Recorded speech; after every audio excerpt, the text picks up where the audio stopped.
Today, I am delighted to welcome Dr. Benjamin Ritter to the show. Uh, he is an award-winning leadership and career coach and author of the Amazon bestseller Becoming Fearless and founder of Live For Yourself Consulting. He spreads a message of becoming fearless in your career and life as a top LinkedIn voice and host of two podcasts, The Executive and Live Fearlessly. He's coached over 500 leaders with a strong focus on senior level executives across multiple industries and geographic regions, with organizations that have included names such as Amazon, Coursera, DoorDash, Google, Fiserv, Northwestern, Mayo Clinic, Pinterest, Yelp, and many, many more. His passions include working with the Better For You CPG organizations, small business founders, and minority-owned companies, for which he offers pro bono coaching services. So, Ben, welcome to the show. Thanks for having me. I'm excited to be here. I feel like I need to update the bio, though, because LinkedIn, I don't know if you knew this, got rid of their top voice designations per topic. I was an executive coach top voice. I was like a talent development top voice. And then now they only like giving those blue marks, kind of like Twitter or something does to some of the bigger names. I think what's interesting is you kind of go on those podcast circuits and you get a lot of those like really high caliber guests, which have so much wisdom and so much information to share. And I want to find the shows that kind of have the lesser named guests. So hopefully in my career, I stay a lesser name and I can get on all these shows and share some unique and niche information about career fearlessness and ultimately living for yourself. Oh, brilliant. Oh, I'm lucky to have you on then. That's good. Don't want you being too famous and then not being able to come on. Yeah, I know. I sometimes like people reach out and like, hey Ben, you want to do this thing? I was like, nah, that would make me too famous. I need to stay kind of a nice D-list celebrity, you know. And I don't want the red carpet. I want like the beige carpet, and then we're okay. Yeah, that sounds good. Sounds good. So, obviously, from your sense of humor, you kind of chilled person. Where are you from? Where are you grown up from? I think people pick up your accent, but they probably won't be able to work out exactly where you're from. Especially if you're British, you wouldn't have a clue. I was about to make up an accent, which never goes well. I've been told never to do that. No. So I'm from Chicago, Illinois, born and raised. Actually lived in London for about 6 months when I was pursuing a professional soccer career. And ended up coming back and then went back and forth from California for a bit, and then now live in good old Austin, Texas for about 5 years and love it. Call it home. It's kind of a hub for health and wellness and entrepreneurs. Brilliant. So obviously that's interesting. I'd not picked up on the soccer career before, and it was that I'll probably dive down in that. So can you tell me a little bit about that? Just give us a little snippet. What was that about? Ooh. And did it shape some of the things that you're doing now? Yeah, so football, for people that maybe haven't heard the word soccer before, I don't even know why there's two words still in 2025, but we'll see. To your side of the pond is that throwing ball, isn't it? Yeah, I guess. Refuse to take the word soccer, that's what it'll be. So soccer was truly important for helping me become who I am today, because the pain of loss creates a lot of growth. It also taught me a lot of things around resilience and being driven and setting a goal and achieving it. It taught me that I could push my body and my mind to places that I didn't think was possible. And it taught me a lot of things about collaboration and working together and leadership. Most importantly, though, it taught me that the advice, find your purpose, was false and wrong. And actually, the first talk I ever gave for this business, for this career, was the worst advice I ever received was find your purpose. And basically it talks about how I gave soccer so much of myself. I defined myself by this external thing. And by doing so, I ended up sourcing my validation, my confidence from that thing, which isn't something that I had much control over. And I dedicated way too much of my time and energy and effort to the sport. And so didn't develop other skills, other areas, social relationships. And so when I lost that thing, I had no idea who I was. I had no identity. And so I spent about 4 or 5 years kind of digging myself out of that hole and creating who I was. Now that taught me, though, is that it's great to be fearless. It's great to have confidence. It's great to explore life, but then eventually you end up feeling lost anyways because you have no direction. And so then it kind of taught me the importance of value alignment and actually having a direction with that confidence and with that fearlessness. And, it brought me to coaching, it brought me to personal development because I had to figure out who I was. And it really was the cornerstone and foundation to everything that I teach and everything that I am today. Wow. I thought it might have something that would influence. And I suppose all of us have things. Well, who we are now is defined by what we've done and what we've experienced and how we've reacted to those. And I think one of the things that interested me from the point of view of your work is the fact that we've got within project management and within project management careers. I find this quite a lot, and I find this myself, is moving quite frequently. You're moving projects, you're moving roles, and sometimes you're kind of just following the path of where the next role comes, and you don't necessarily make those choices. But those choices aren't made because the next projects come up. And like you can just go, oh, right, there's the next one, there's the next one, right? And it's new and therefore moving you forward, but isn't necessarily a choice for a conscious choice for your career. And I think it's quite easy for us as project managers to just follow on to the next project rather than seek out the next project. And I just wonder whether some of the things that you're talking about being fearless in looking at your career, when you look at down to that project management point of view, whether you've worked with any project managers and that how they've kind of got in a rut, but it doesn't feel like a rut because it's a new project all the time. Yeah, there's some constant aspect of novelty that can come along with kind of new projects. Yeah. And you can kind of feel like you're learning things new, but have no control over what you're learning or you're involved in, especially if you're not managing up or taking control of your career or crafting it. It's also a really interesting field because, one toxic individual can completely derail everything. And project managers have to be kind of these connectors and collaborators and influencers, and generally they don't have a high level of authority to do that. Authority without the position. But generally they need executive stakeholders and other leaders that are actually moving things forwards and competing priorities. I know we didn't talk about that, but generally just from the aspect of job satisfaction and engagement and growth, oftentimes a project manager is put where they're needed, not where they want. And it would behoove anyone within their careers, especially project managers, if they haven't yet, to really sit down and figure out, well, what are the things that are going to help them grow within their industry? Is it a certain scope of project? Is it working with certain departments? Is it working towards certain outcomes on certain KPIs? Is there a certain part of the company you're in or the industry that you want to become involved in and become an expert? Because what's so beautiful about being a project manager is that if you're on a project, you become an expert in that industry and in that field without even having to be like an employee within it. But oftentimes we don't have that level of intention. I'd love to hear kind of your perspective on this. I mean, we can talk about kind of how to have that intention and how to manage up, but I don't know if you see this as an issue too. Yeah, absolutely. Yeah, it's something that I've worked in a number of different organisations, but I've worked in one organisation where I've been both lucky and also possibly it's a stagnation as well in some ways that I've had multiple different technologies that I've been able to work in. So as you say about becoming the expert in something, I'd never touched networks or anything to do with that at one point, and whilst I wouldn't be able to configure networks, I worked for 9 months in an area that was around the networks, running teams who were delivering networks changes, and I became knowledgeable about it. I've worked in SAP, I've worked in work with ERP systems, and again, not knowing the nuts and bolts, but you get to understand them, and you understand them enough to be able to ask the stupid questions, as I say. But you don't get. So I've been very lucky from that point of view, being able to jump into those different roles, but then there's been reorganizations, then there's been different technology coming in, and it's kind of, as you say, there haven't always been right, that's the next step, and that's the next bit of technology I want to move into, and that's what I want to do. And it's a couple of times there have been, but I have found sometimes it's kind of, you sit there and you think, how did I end up here? And why did I choose to be here? Did I have a choice really?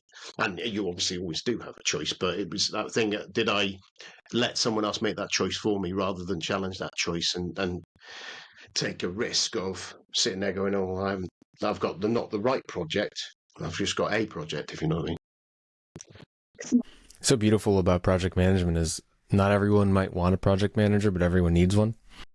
And if you go in an organization and your KPIs aren't being met, or the goals are, they have some broad goals, you could very easily get assigned to that project just by showing their interest in it. Depending on how they end up distributing projects. Some people don't even have like a project management office. So it kind of depends on the size of the company that you're a part of. But you can really get involved in almost any major project within an organization because they need you. And I don't know if a lot of project managers realize that like they're needed and they are wanted, even if the people that want them don't know that yet. And so, yeah, what are the goals, that you have for your career? What are the things that you want to learn? And can you map those out, and can you share those with the people that are generally responsible for assigning projects or starting projects? And I also see generally that project managers tend to be a little reactive to the projects that are assigned to them instead of actually helping choose what projects are prioritized or what projects are considered. And sometimes they leave it to the senior leadership or senior managers, but who has communication with almost every single department and function within an organization? Generally project managers.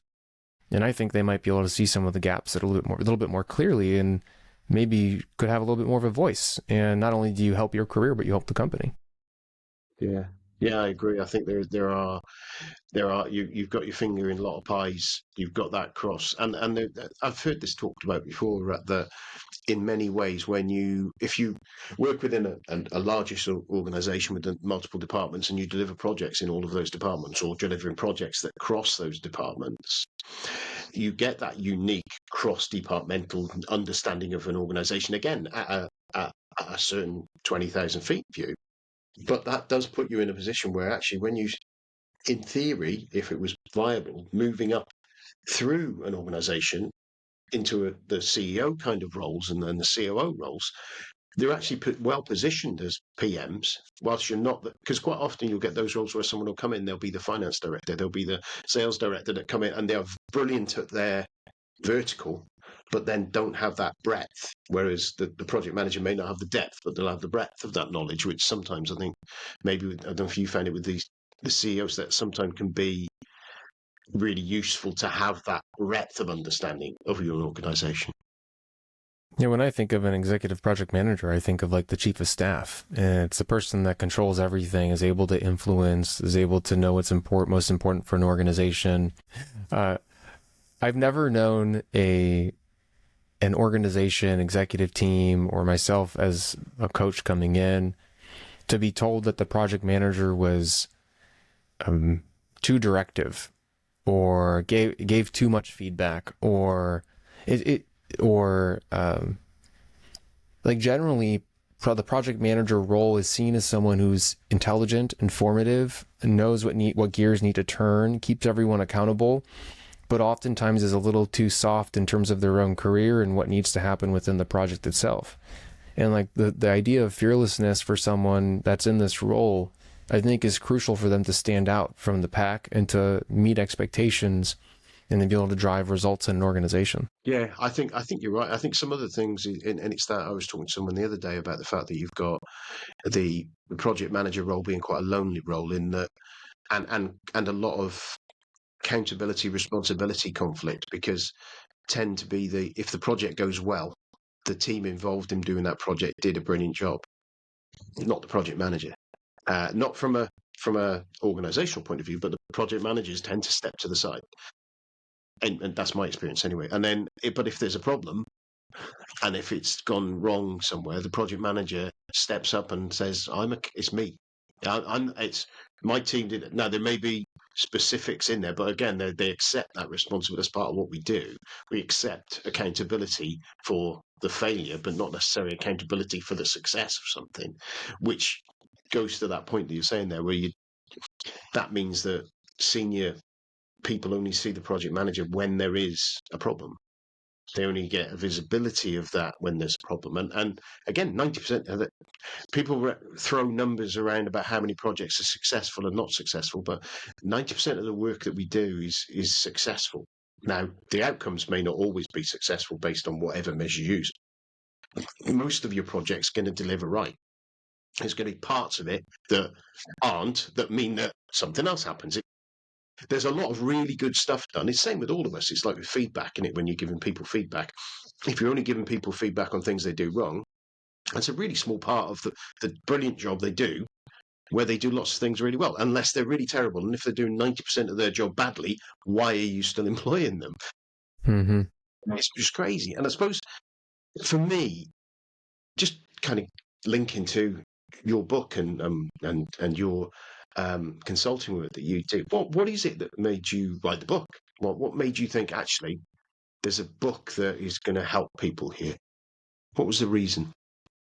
Yeah, I spent probably half of my early career, I mean, almost a decade, kind of blaming other people for my current situation and holding myself back from creating a job that I could truly say that I cared about. And that's wasted time. I'm never going to get back. I had toxic leadership around me. So what? I wasn't in a job that I thought was meaningful or perfect. So what? And, you know, why does that mean I go into work and waste my time and waste my day? And despite being a high performer, I didn't feel like I was working towards anything, but because I was choosing not to work towards anything significant. You know, I could have been forming relationships, I could have been learning skills, I could have been a little bit more proactive towards my future career, but more importantly, my day-to-day happiness. And so that led me to create Live for Yourself Consulting, to go into the field of leadership development. And everything that has been important to me throughout my career, even going all the way back to soccer, it comes down to being fearless. It comes down to not being concerned about what someone thinks is the right thing to do, and more so caring about what you feel is the right thing to do for yourself and for your career. And so it was time to write a book. It was time to get that message out there more, to help people feel more fearless in their careers and in their life. Everything that I've seen that holds people back generally relates to some aspect of fear. Permission to self, some level of confidence, maybe a clarity towards what they truly want, and they're getting in their own way in terms of what that is, to being able to craft an environment that matters to them. And when we look at our job, generally it's, I'm not telling people what I feel like they need to hear, so I'm not giving direct feedback. I'm not being open about what I need to my boss, and I'm not speaking up to make sure that those things actually occur and are heard. And I don't feel that I actually have, trust in myself or my job, and I'm fear for my safety or for my financial future, or for just in general, just having a position. And so I'm not willing to take that action. And if we could all just be fearless in our careers, I mean, leadership would improve, jobs would improve, organizations would improve, and people would be doing things that they truly love, so their productivity would improve. So ultimately, outcomes would improve. I think it could really make a difference. Yeah, it's really echoes with me there, because I've been in situations where I have thought I'm stuck in a situation, and stuck with an organization. I can't leave that organization. Nothing will go well. And then that organization has said, we don't need you anymore.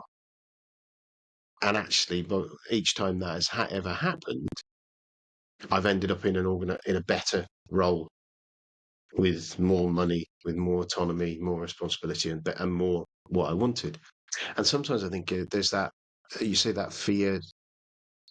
I wouldn't have left those organizations, but they weren't probably fulfilling me, and they weren't taking me where I would have needed to go. Mm-hmm. But the other ones that I did step into, and you could say it's a bit luck, and you say it's a bit of bravado sometimes. I think my quite a psyche of me. I kind of don't fear looking silly. I don't fear failing at something. I talk to my kids about it, about failing is what you need to do in order to get better at something. My youngest doing judo, it's kind of like doing judo. You fall over a lot and you're rubbish to start off with, and it's hard. But over time, you're still rubbish, but every so often you're lucky. And then over time you get a bit better, but every so often you're unlucky, and then it changes with that. But the thing is, if you compete with fear, you won't attempt to attack and you won't attempt to throw. If you don't attempt to attack and you don't attempt to throw, you won't win because you will get thrown because of the fear. And that's kind of how I kind of link them two together. And then over time, as you become, and let's say if you become not quite fearless, but controlled fearless in what you're doing on a judo mat, then you can make things happen. It just draws some alignment there from what you were saying, is that you've got to risk something to get those benefits. Yeah, I wish that moving towards our goals wasn't seen as a risk. Yeah. Because I remember even from the field, as you share about judo, hesitation is the enemy that causes you to lose. The person that is operating, by instinct or by skill or by experience can get into a state of flow, and that state of flow is where you really can shine. It is a place where you are almost superhuman. If you look into any sort of flow research, what I would love to do, I hope in the future that the word fear doesn't exist. I don't think it's ever going to happen. But we've labeled a normal reaction to discomfort and the unknown and to concern as something that is unbelievably negative. When in essence, it's just information, it's data. If you were on a project and someone started sharing their feelings about something, you go, great, who else is feeling this way? Great, what do we want to do about it? What practices do we need to institute? How can we adjust our approach? You don't change the goal, but oftentimes if we feel fear in our career, we go, oh, that information means we need to change our goal and change how we act. And that is basically doing a disservice to ourselves. And that's what really becoming fearless is. It's not that you're never going to experience fear. It's kind of just redefining it as data and information, just like you would on a project, and then figuring out, well, what are you going to do about it? Yeah, that's a really good way to look at it, because it's just feedback, isn't it? It's that whole thing. You burn your hand on a pan. You don't suddenly never pick up a pan again. You just make sure you grab a cloth first and pick up a pan, don't you? It's going to always, but it's a learning experience. And like you talked about what you learned from the soccer, and where you went all in on that, and then your 10 years. Actually, without those items of learning through all of those, what isn't working, which is again part of that feedback, and understanding then at some point you've got to change. It wouldn't make you who you are and where you are and what you're doing now, because you wouldn't have had that negative experience to actually feed into what you're doing now, would you really? It's kind of, I know it's counterintuitive, but sometimes those bad experiences, I've had awful customers, awful projects, terrible teams before now over the years, but I've learned every single time something from those. And I won't make mistakes. Yeah, but in the moment, at times, they can feel like they're world-ending. Yeah, absolutely. Yeah.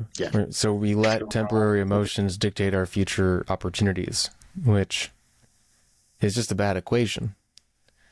I'm going to be silent in this team meeting when someone is disrupting it with negativity because I'm afraid of embarrassing myself or causing conflict, but now I've completely poisoned the entire project because I wasn't willing to stick up or give direct feedback to the person.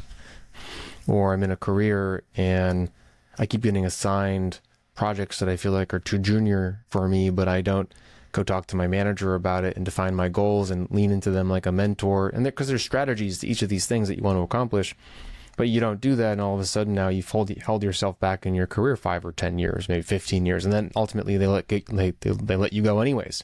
So then you're going to look for a new job, and all you have to show for it are your junior projects. Yeah. When you look at the potentials of the risk of inaction in some of these situations is worse, and human nature is the discomfort now compared to the discomfort in the future. You can't try to avoid the discomfort now, don't you? Mm-hmm.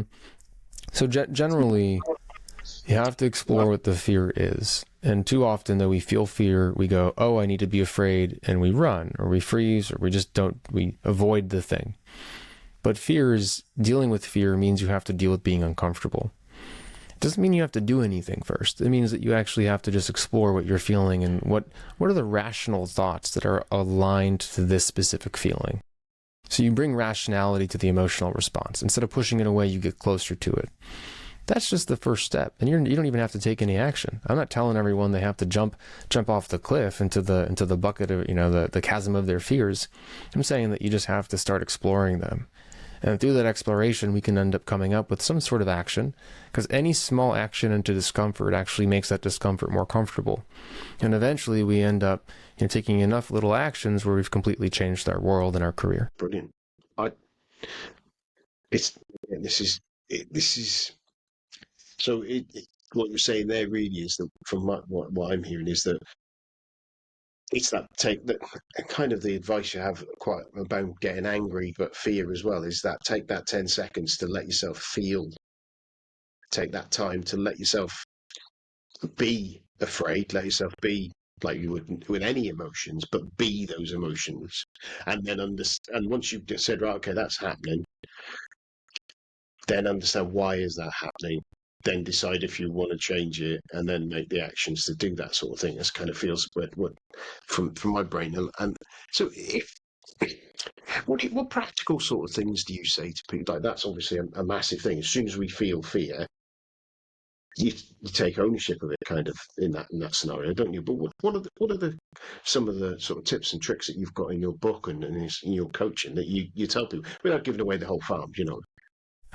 Well, there's 65 strategies, so I can't give out the farm right now, but we can take a look at a specific example. So the book is written in each page. It's kind of its own, got a light bulb moment with an action and a quote.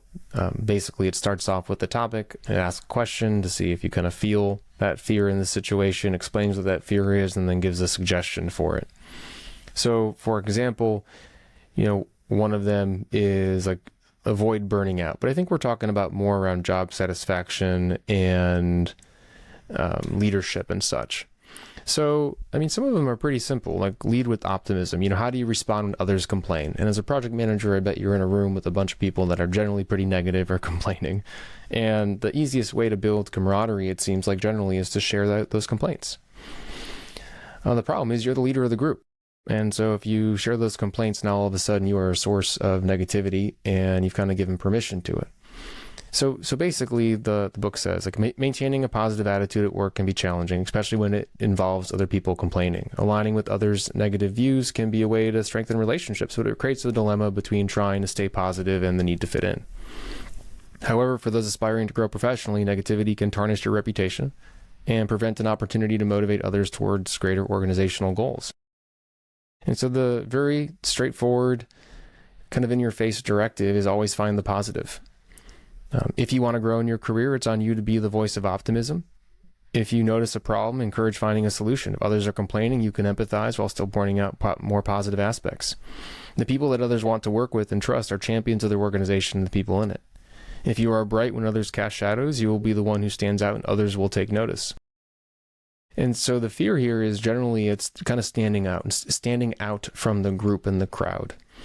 And the problem when negative situations arise, if you're not standing out, then you are creating more negativity and kind of hurting your brand within the organization and as a leader.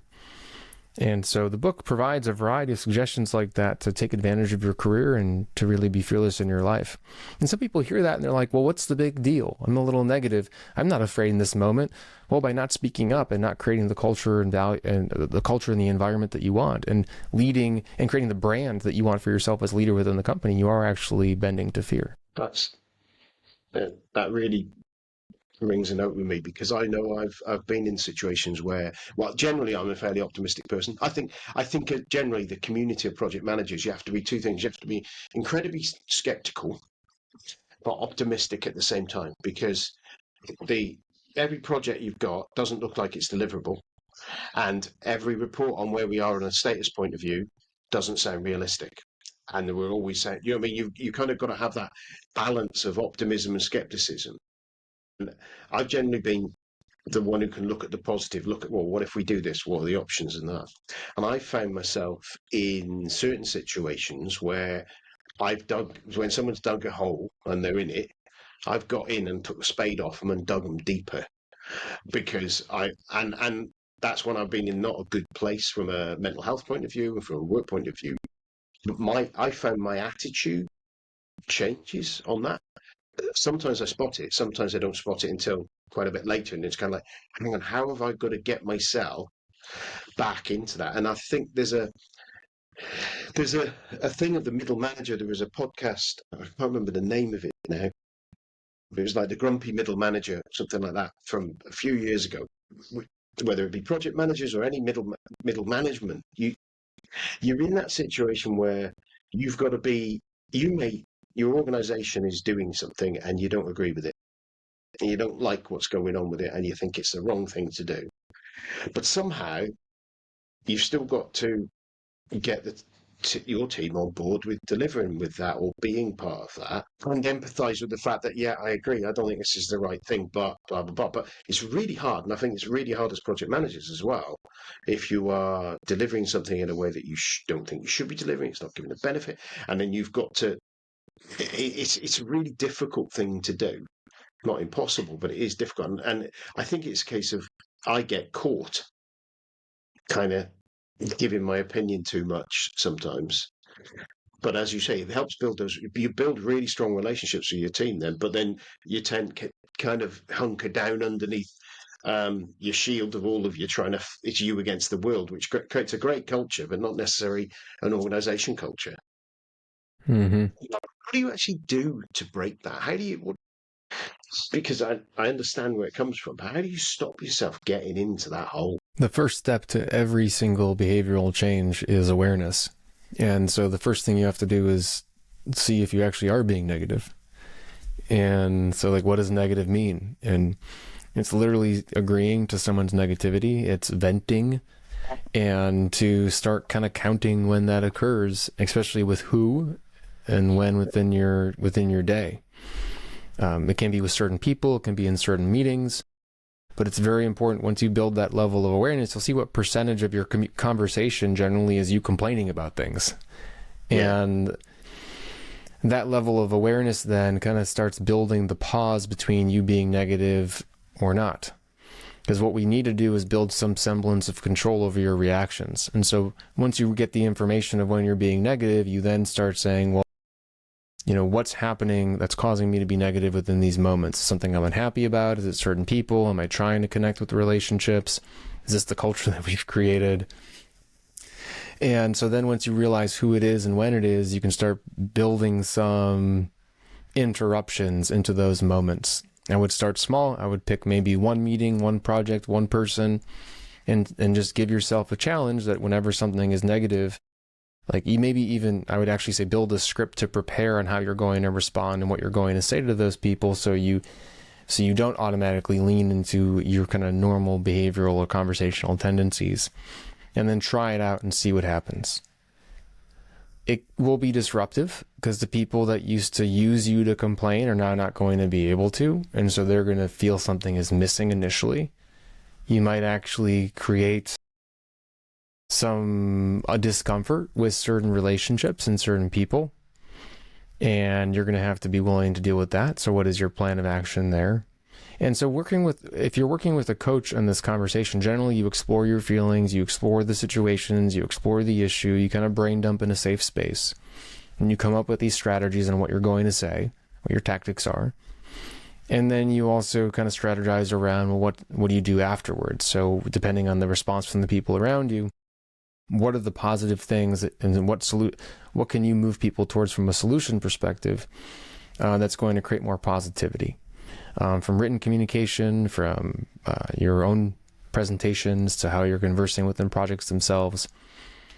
Now, I'm making this bigger than it really is, because it could be as simple as don't say anything and move people on to the next task. Could be just that simple, but I'm kind of speaking about all versions of severity when it comes to negativity, because some cultures can be pretty negative. But generally, it takes practice to be able to take something negative and to reframe it into something positive and solution-oriented. In positive work environments, I'd even kind of tell people to pay attention to leaders within the meetings, pay attention to the executives. Generally, executive leaders in an organization, generally, not all the time, will do this. They will kind of show you and role model how they can take something negative, people complaining, and turn it into something positive, because they've learned over the years. That's why they've earned their positions, that being darkness in an organization has some pretty severe impacts on their projects and progress. So part of it is also kind of looking towards role models and for examples too. That's really interesting, because it kind of it's at the extreme end of the politics sort of thing, of where you've got the politician being grilled by a news anchor or whatever, and them sort of turning a negative around. That's probably at the extreme end. But I can see where I've seen that modelled with some of the senior leaders who I've got lots of respect for in organisations I've worked at, who have been very frank and very straight with people, but also take what can be a challenging question, challenging situation, but play it back in their mind on the what we're looking for and what we're looking to how to move forward. And I think it's something that's really useful, because for me, I think it's something I need to again add into my checklist of how am I doing sort of at the moment, because I think it's something you slip into. It's a habit, isn't it? It kind of thing. You've got to build that habit again, as you say, that practice. That habit's got to be there, so that habitually you stop, pause, think, react, rather than just react with your current emotional inner chimp feeling of this is all a bit shit, I don't like it, and be able to say, yeah, I know what you mean. I understand why you feel that way to your team, and say, but look, I'm looking at it this way.